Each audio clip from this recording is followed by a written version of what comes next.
Olá a todos, meu nome é Vitor Hugo. O título do meu trabalho é A Judicialização da Política, o STF no exercício de uma função política. E o meu trabalho tem como coautora a Tainá Palhares Souza. Na introdução, eu iniciei falando sobre o judiciário brasileiro, que ele tem interferido cada vez mais na política brasileira, exercendo o papel destinado aos poderes executivo e legislativo. Isso se dá principalmente no âmbito do STF, que é a instituição responsável por julgar questões constitucionais, dentre as quais se destacam os direitos fundamentais, sociais e o controle de constitucionalidade. Porém, essa interferência tem amparo constitucional, não sendo ilegal.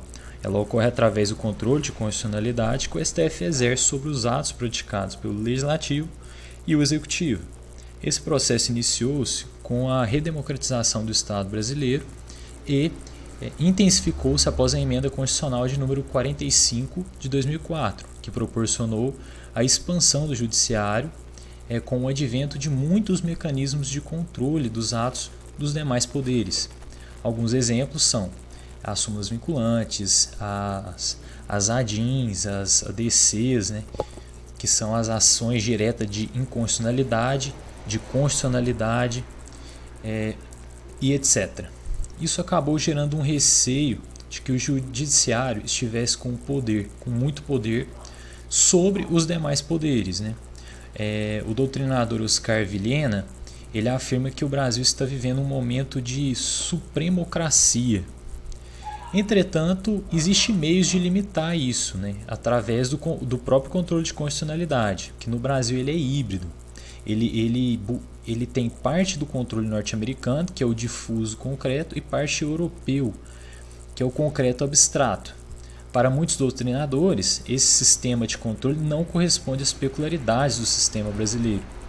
Além do mais, existem ainda outros fatores externos aos normativos que influenciaram numa maior interferência jurídica nos poderes, tal como o fim da ditadura, a promulgação da Constituição de 88, que deu muitos poderes ao judiciário, o período de transição democrática, a universalização do acesso à justiça, dentre outros.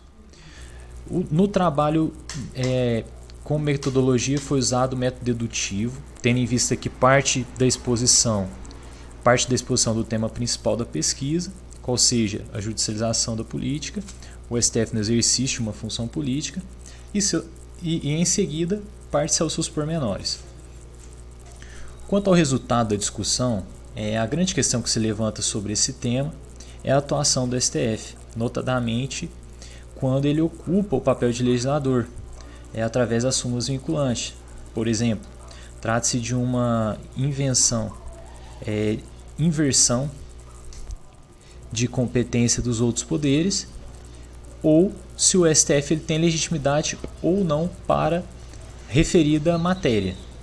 Dessa forma, é importante uma análise minuciosa de cada caso que é levado ao judiciário para que seja auferido se há ou não legitimidade para apreciação da questão. Por isso é importante a atuação do Ministério Público e demais instituições a fim de fiscalizar as atividades jurídicas, assim como propor como os próprios cidadãos também têm essa capacidade de fiscalização. Quanto às considerações finais, em que pese o debate jurídico desse trabalho, demonstra-se também que as mudanças que o sistema democrático brasileiro vem sofrendo ao longo do tempo e que esse tema tem íntima ligação com a transformação que a sociedade brasileira vem experimentando no sentido de aperfeiçoar o funcionamento harmônico das instituições e que, devido ao curto período de vigência da Constituição, ela precisa ser complementada pela atuação do Poder Judiciário. Muito obrigado, excelente estudo a todos.